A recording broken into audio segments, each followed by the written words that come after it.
Okay, so you chop up the spinach then, and then that goes straight into the bowl, and then I'm going to put some nutmeg. So nutmeg is delicious. Nutmeg in there. A whisper. I'm going to put quite a lot into it. Okay, so a shout. So it's all in there, yep. Next I'm putting in the parmesan. And Christina, if you could put the red peppers, if you start doing the salsa while I'm doing this, put the red peppers in there. And then next the garlic. That's a half a clove of garlic. Okay. And then a very finely chopped chilli.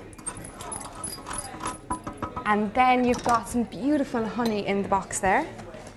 And I'm going to reach across you and get actually 3 eggs. So the honey, just dribble it in. Dribble in the honey. That's so you've got it. Sweet, that's perfect. Dribble in the chili, honey. And then you have lime. And if you reach in there, there'll be a lime in there. Slice it in half. Is that a particularly Italian ingredient using the lime, or is it? No. Just your... No, it would actually be more your side of the woods, actually, wouldn't it? That's more like Australian, Asian. And then you mix that all really well together, and that's the salsa. Wow, it's lovely really with that because simple. it's lovely and refreshing.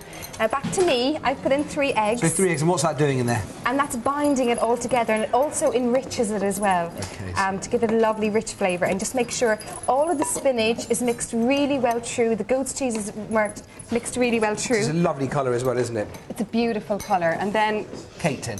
It goes into the cake tin, and why you just want to make sure everything's mixed well, because when you take a slice out of it, you want to make sure that you get all of the different flavours that are in the cake. So then that goes... Do you need to grease the tin before it goes in? Yeah, that's greased. Yep, just oil? Just oil or butter. Lovely. Just make sure it's well greased. And it's a pop-up tin, because it's so much easier. And then when you put it in here, beautiful, like this... God, my boyfriend's mother would be so proud of me making this. She gave me the recipe. Anyhow, so you push down the rice with your hands. Clean hands, obviously. Yep. And then you can also put some breadcrumbs on top, which is really, really nice.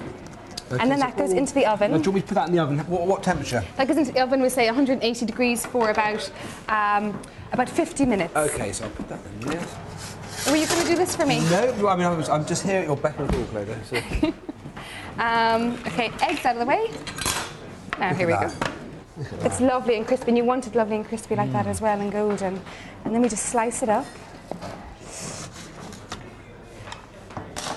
And I love the fact that it's a cake. It is nice. It's also good solid food, isn't it? It's the sort of stuff that you can... It's incredibly good for you. And then Christina's salsa. Christina's no food, she's a caterer in Australia. Again, another ringer. So I stand here like an idiot. You just whip through, cutting up everything.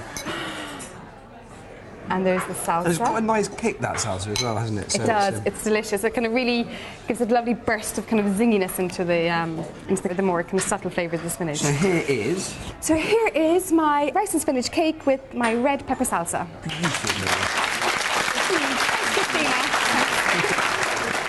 Clodagh's masterclass tips are, rather than cooking fresh rice, you can use leftover risotto. Sprinkle breadcrumbs on top to give an extra crunch, and adding a handful of bacon will give a smoky flavour.